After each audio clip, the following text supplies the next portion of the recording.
시청자 여러분 안녕하십니까? 복제TV 뉴스입니다. 2018 평창 동계 스페셜올림픽의 성공 개최를 위한 5주년 기념식이 서울 세종문화회관에서 열렸습니다. 첫 소식 하세인 기자입니다. 올해로 2013 평창 스페셜올림픽 세계 동계대회가 개최된 지 5년이 지났습니다. 이를 기념하기 위해 스페셜올림픽 코리아가 5주년 기념식을 개최했습니다. 5주년 기념식에는 발달장애인 선수와 가족 등 250여 명이 참석한 가운데 5주년 기념 영상 시청과 발달장애인 예술가들이 다양한 공연을 펼쳤습니다. 기념식에 참석한 스페셜올림픽 코리아 고은길 회장은 5주년 기념을 비롯해 올해 열리는 평창 동계올림픽과 동계 패럴림픽의 성공적인 개최를 기원한다고 말했습니다. 단순한 기념의 의미를 넘어서 이제 금년에 저희가 평창 올림픽과 패럴림픽을 갖다가 하지 않습니까? 그래서 거기에 대한 국민적인 관심을 고취시키고 또 성공적인 대회를 갖다 치르기 위해서 지난 2013년에 느꼈던 스페셜올림픽의 감동. 올해 평창에서 다시 한번 재현되길 기대합니다. 복지TV 뉴스 하세인입니다. 다음 소식입니다. 2018 평창 동계올림픽 개막이 얼마 남지 않았습니다. 이 개막식이 열리는 올림픽 스타디움에 깊은 의미가 담겨있는 조형물이 설치됐다고 합니다. 최지희 기자입니다. 개막식이 열리는 올림픽 스타디움. 이곳 올림픽 스타디움 정문에 김석원 전 쌍용그룹 회장의 공적을 기른 조형물이 설치됐습니다. 조형물은 지역 주민들이 김석원 회장이 스키장 개발을 앞두고 오래전에 스케치북에 그렸던 대관령의 미래를 모티브로 한 작품을 토대로 설계됐습니다. 제막식에 참석한 김석원 회장은 45년 전 이곳 대관령 기슭 용평이 동계올림픽 개최지로 변화된 것에 많은 생각을 하게 된다고 말했습니다. 미래 꿈을 생각했던 것이 이 조형물에 다 잠겨 있습니다. 감개무량합니다. 이 하늘 아래 첫 동네인 행계 동네에서 올림픽이 열린 데니 정말 더 이상 표현할 길이 없습니다. 이 감격이라 그럴까요? 훌륭한 올림픽을 치러내시길 바랄 뿐입니다. 특히 이번 조형물은 지역 주민들이 뜻을 모아 설치하게 됐다는데 깊은 의미가 담겨 있습니다. 평창 동계올림픽 이기까지 우리 김석원 회장님이 뿌린 씨앗이 있기 때문에 오늘 올림픽을 하게 됐나 생각합니다. 그래서 오늘 너무 뜻이 깊고 오늘 이 자리를 보니까 감개무량합니다. 45년 전 불모지 대관령 기슭을 세계적인 동계 스포츠의 요람으로 일궈낸 김석원 전 쌍용그룹 회장. 대관령의 눈마을 평창이 겨울 스포츠의 요람으로 전 세계에 알려지길 바랍니다. 복지TV 뉴스 최지입니다. 대한장애인체육회가 이천훈련원에서 2018년도 국가대표 훈련 개시식을 가졌습니다. 개시식에는 문화체육관광부 도종환 장관과 선수, 지도자 등이 참석한 가운데 진행됐습니다. 도 장관은 개시식에서 이번 평창 동계 패럴림픽과 자카르타 장애인 아시안게임에 참가하는 국가대표와 지도자들의 강인한 의지에 큰 박수를 보낸다고 밝혔습니다. 대한장애인체육회 이명옥 회장은 올해는 장애인 아시안게임에서 연금 포인트를 적용하는 첫 해라며 선수들 모두가 최선을 다해 아시안게임에서 좋은 성적을 내기를 바란다고 말했습니다. 장애계가 한국장애인고용공단 서울지사에서 장애인 수용시설 희생자 합동추모제를 진행했습니다. 이번 합동추모제는 원주 귀례 사랑의 집과 인천 해바라기 시설 희생자들에 대한 추모의 자리였습니다. 추모제 참석자들은 마련된 영정사진 앞에 헌화하며 추모하는 시간을 가졌습니다. 한편 장애계는 정부가 더 이상 장애인 거주시설을 복지라는 이름으로 지원하는 것이 아닌 탈시설과 자립생활 정책을 시행해야 한다고 주장했습니다. 재단법인 장애인기업종합지원센터는 지역센터 임직원들이 참석한 가운데 2018년도 비전 경영목표 선포식을 가졌습니다. 선포식은 전국 16개 지역센터 임직원이 참석한 가운데 진행됐습니다. 선포식에서는 미래성장 역량 확보와 기업 지원 서비스 강화 등 전략 실행 과제가 제시됐습니다. 아울러 센터는 올해 목표와 가치가 국가 경제 성장에 중요한 역할을 할 수 있도록 최선을 다하겠다고 밝혔습니다. 한편 선포식 이후에는 각 지역센터 기관장과 직원들이 중장기 경영 목표와 관련해 예산계획 집행 투명성 확보, 판로 기반 구축 활성화, 장애인 기업 육성을 위한 정책 개발 등에 대해 발표하는 시간을 가졌습니다. 제10대 서울시 장애인복지관협회 회장의 조석영 강북장애인복지관 관장이 연임된 가운데 저희 복지TV가 조석영 회장을 만나 이야기를 나눴는데요. 함께 만나보시죠. 네, 제10대 서울시 장애인복지관 협회장으로 취임한 조석영입니다. 지난 2년 7개월간 함께해준 우리 장애인 단체, 또 부모님들, 또한 서울시의회, 또 장애 관련된 직능협회들, 또 사회복지 직능협회들, 우리 관장님들 모두 감사드리고요. 예, 앞으로도 교류연대 함께 해주시기를 부탁드리겠습니다. 향후 3년에는 실제적으로 장애인들이나 가족들의 삶이 변화될 수 있도록 또 주변의 요구들이 반영될 수 있도록 추진할 예정입니다. 10대에는 지난 9대에 이어서 좀 더 깊이 있게 교류연대를 계속할 예정입니다. 각 단체나 협회들의 고유의 기능이 있습니다. 그 기능을 서로 존중하면서 또한 각 협회들의 강점들이 있습니다. 그 강점들을 서로 공유하면서 연대 교류 상생하면서 서로 장애인들의 삶의 질을 위해서 노력하고자 합니다. 법인이나 시설장님들의 인식의 변화가 상당히 중요하다고 먼저 봅니다. 인권에 대한 민감성을 갖고 개방적인 운영을 해야 되겠고요. 또 만약에 또 어떤 사건이 일어나면은 정말 정확하게 확인하고 또한 잘못했으면은 사과하고 함께 대처해 나가는 방법들이 필요하다고 이렇게 보고 있고요. 무엇보다도 또 중요한 거는 지속적인 교육이 필요하다고 보겠습니다. 일회성이 아니라 지속적으로 인권에 관련된 교육이 필요하겠고요. 그걸 통해서 모든 종사자들뿐만 아니라 관장님들의 인식 전환들이 필요하다고 보겠습니다. 장애인 복지관의 역사가 이제 36년 지났습니다. 나름대로 장애인들의 행복한 삶을 위해서 끊임없이 노력을 해왔지만은 이 빠른 장애인 복지 환경 변화에 좀 부족한 점이 있을 수도 있었겠고 또 빠르게 변화하지 못한 부분도 있었을 것 같습니다. 하지만 장애인 복지관은 지역에서 많은 역할을 해왔고 또 앞으로 많은 역할이 주어지고 있습니다. 좀 늦더라도 우리 종사자들을 믿고 함께 해주시기를 바라겠고요.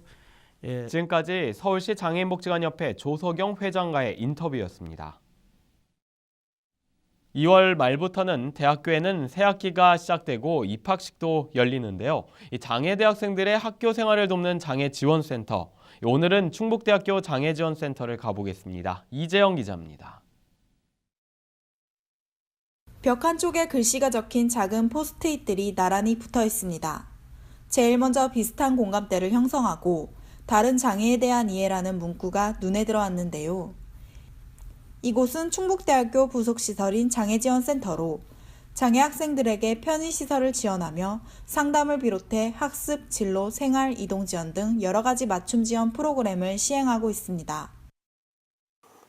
여러 가지 그 프로그램들이 있습니다. 아주 많은데 그중에 하나만 예를 들자면 인턴 트레이닝 프로그램이 있어요.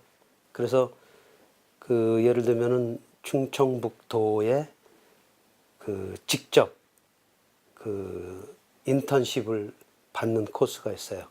그렇게 해서 취직하는데 미리 연습해 보는 그런 훈련도 되고 이곳에 다니는 장애 학생들은 차별과 구분 없는 공간에서 서로 공감하고 이해하며 재활과 학습을 위해 도움을 줍니다.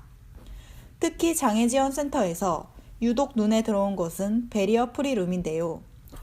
물리적 제도적 장벽을 허물자는 의미의 운동인 베리어 프리의 이름을 붙여 이곳에선 장애의 유무나 연령 등 관계없이 누구나 편히 휴식을 취할 수 있는 공간을 만들었습니다. 룸은 전동으로 이뤄진 3단계 전동 침대, 높낮이 조절 책상, 싱크대 등으로 구성되어 있습니다. 또한 학생들이 자료 검색과 인터넷 강의를 들을 수 있도록 터치식 모니터를 배치해 효율적인 학습 공간인 멀티미디어실과 재활과 운동을 통해 체력 증진을 하기 위한 헬스실, 소리를 듣는 능력을 평가하는 청력 검사실이 구성되어 있습니다. 멀티미디어실 뒤편에는 학생들이 사용 가능한 여러 대의 휠체어가 구비되어 있는데요. 특히 스탠딩 휠체어가 눈에 들어왔습니다. 스탠딩 휠체어는 하지장애가 있는 학생들이 사용하는 일반 휠체어 기능에 위자를 세워 고정시킨 보완된 휠체어로 기계의 힘을 빌려 학생들이 수업 시간에 일어서서 발표를 할 수 있도록 도와줍니다. 장애, 비장애 이렇게 구분을 하기보다는 함께 한다는 생각을 갖는 게 되게 중요한 것 같아요. 꼭 장애가 있으면 특별하다라고 생각을 하는데 한편 장애지원센터는 지난 2005년 장애 학생의 교육 환경 및 생활 여건을 개선하고자 설립됐습니다. 복지TV 뉴스 이재현입니다. 다음 소식입니다. 전라남도가 조속한 지방분권 개헌 촉구를 위해 전라남도 지자체들과 함께 공동 대응에 나섰습니다. 최민아 기자입니다. 문재인 정부가 국정시책 중 하나인 지방자치 및 풀뿌리 민주주의 실현을 도모하겠다고 약속한 가운데 전라남도 각 지자체에서는 지방분권 개헌 촉구에 대한 결의를 이끌고 있습니다. 이들은 실질적인 지방자치가 뿌리 내리도록 선도적인 역할을 할 것과 시민 민주주의의 초석을 다져놓을 것을 다짐하며 분권 개헌에 대한 강한 의지를 선보였습니다. 지방분권 결의대회가 열린 고흥에서는 평소 지방분권에 대해 잘 몰랐던 점을 알 수 있도록 돕는 시간을 가지며 국민들과의 공감대를 형성했습니다. 각 시군의 노력도 돋보입니다. 여수시는 자치분권 여수 네트워크를 출범해 자치분권에 대한 활발한 활동을 펼치고 있으며 순천시는 생활 속 자치분권 열기 확산을 위해 1000만 서명운동을 진행하는 모습을 보였습니다. 지방분권 개헌을 촉구하는 전라남도 각 시군의 열의가 전국의 분권 바람을 일으켜 시민의 삶을 바꾸는 건강한 지방자치를 실현할 수 있을지 주목됩니다. 복지TV 뉴스 최민아입니다. 전남 백운산을 생각하면 가장 먼저 떠오르는 것들이 무엇일까요? 다양한 것들이 있지만 아마도 고로쇠 수액을 한 번쯤 생각해 보셨을 겁니다. 고로쇠 수액 채취가 시작됐다고 합니다. 유수영 기자입니다. 입춘을 앞두고 추위와 한파가 계속되고 있지만 광양시는 올해도 전국 제1회 고로쇠 수액 명성을 지키기에 여념이 없습니다. 광양 백운산 고로쇠는 수분 함량이 높은 토양과 고지대에서 채취되며 적절한 기후 조건으로 개운한 물맛과 좋은 향을 지닌 것이 특징으로 그 효과도 탁월하다고 알려졌습니다. 몸에 좋은 무기질과 게르마늄 성분도 다량 함유돼 있어 각종 성인병과 항암 예방에도 으뜸으로 전해지고 있습니다. 우리 간양시 고로쇠 협회는 보다 청결하고 신선하고 위생적인 고로쇠를 생산하기 위하여 이런 시스템을 이용하여 소비자에게 공급하고 있습니다. 전국에서 제일 가는 고로쇠가 될 수 있도록 최선의 노력을 다하겠습니다. 소비자들이 안심하고 마실 수 있도록 정제 과정을 거친 수액만을 시중에 유통 판매하며 품질 향상에 노력을 기울였으며 고로쇠 수액 채취는 올해 3월 말까지 계속됩니다. 채취에서 유통 단계까지 심혈을 기울여 탄생한 광양의 명물 백운산 고로쇠가 농가 소득 증대는 물론 지역 경제에도 효자 노릇을 할 수 있을지 귀추가 주목됩니다. 복지TV 뉴스 유수연입니다. 순천시의 미나리 재배 농가들이 순천시의 맑은 물 공급 사업을 계기로 양질의 농업용수를 제공받게 됐습니다. 최민아 기자가 소개합니다. 순천만 미나리 재배 농가의 오랜 수건 사업이었던 이사천 맑은 물 공급 사업이 완료됨에 따라 이제 농가들은 양질의 용수를 제공받게 되며 소득 증대로까지 이어질 전망입니다.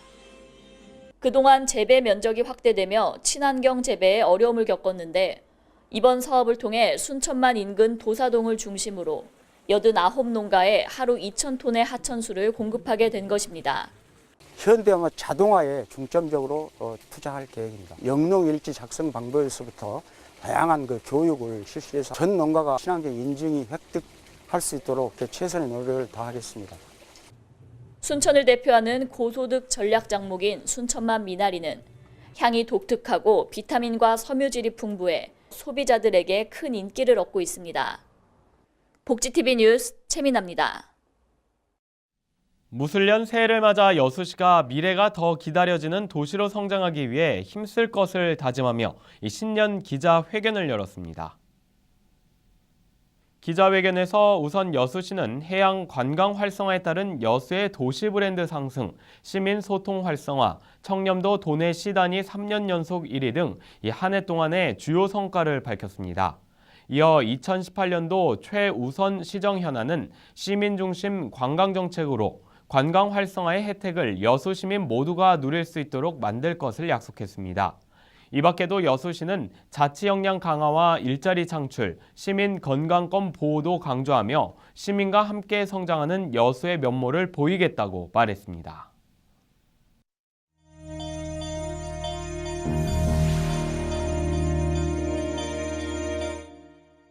계속해서 간추린 소식 전해드립니다. 보건복지부는 올해부터 저소득 보훈 대상자에 대한 수급권을 강화하겠다고 밝혔습니다. 이를 위해 복지부는 참전 유공자에 대한 예우와 생계 안정을 위한 시행령을 개정하고 참전 명예수당에 대한 기초생활보장 소득공제를 확대했습니다. 또한 생활이 어려운 독립유공자 후손들에게 지급하는 생활지원금에 대해서도 이 기초생활소득인정 산정에 포함하지 않기로 했습니다. 보건복지부는 국내 중소병원의 재난관리와 관련한 인증평가 신청률이 매우 낮다고 밝혔습니다. 특히 복지부는 요양병원과 정신병원은 의료기관 인증 의무기관이지만 병원급 의료기관은 자율적으로 인증평가를 신청하고 있는 실정이라고 말했습니다. 한편 인증을 받기 위해서는 화재 안전관리를 위한 규정과 계획, 소방시설 설치 등의 항목을 모두 통과해야 한다고 말했습니다. 전라남도 고흥군이 농업인들의 편의를 위해 본격적인 드론 사업 육성에 나섰습니다. 이를 위해 고흥군은 드론 실증단지 구축과 정밀 농업서비스 사업화를 시작할 예정이라고 말했습니다. 경북 안동시의 대표 축제인 안동암 살얼음 축제가 성황리에 끝났습니다. 안동시는 이번 축제에 약 22만여 명의 관광객이 찾아왔다고 말했습니다. 한편 이번 축제를 담당한 추진위원회는 내년도에 보다 활성화시킬 수 있는 방안을 논의하기 위한 구체적 협의에 들어갔습니다. 이 밖의 소식은 장애인신문과 웰페어 뉴스 홈페이지를 통해 확인하실 수 있습니다.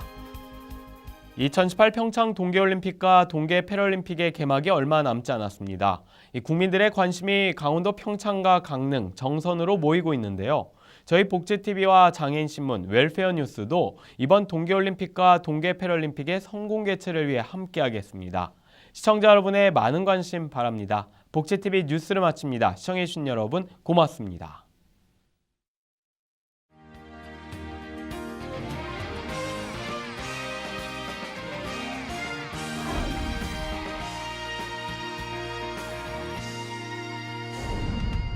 성화봉송은 대회의 시작을 알리는 첫 번째 공식 행사로 성화는 그리스 고대 올림피아의 헤라 신전에서 채화돼 고대 올림픽의 발상지인 그리스를 거쳐 개최 도시의 올림픽 경기장까지 이어집니다. 이번 평창의 성화에는 의미 있는 숫자들이 숨겨져 있습니다. 먼저 완성된 숫자인 100에 새로운 지평을 여는 1을 더해 총 101일 동안 성화봉송을 진행하며 한반도 평화의 의미를 담아 남북 인구를 상징하는 7,500명의 주자가 평창의 해발 고도를 뜻하는 700mm의 성화봉을 들고 올림픽의 성공을 기원하는 염원을 담아 개최년도를 상징하는 2018km를 달리게 됩니다. 또한 올림픽 기간을 의미하는 17개의 시도를 경유합니다. 다양한 공송수단으로 대한민국 곳곳을 방문하는 성화봉송로는 전 세계에 대한민국의 숨겨진 가치를 알리게 됩니다. 모두를 빛나게 하는 불꽃이라는 평창 성화봉송의 슬로건처럼 언제나 어디서나 누구나 가지고 있는 꿈과 열정 그리고 미래를 비춰줄 것입니다.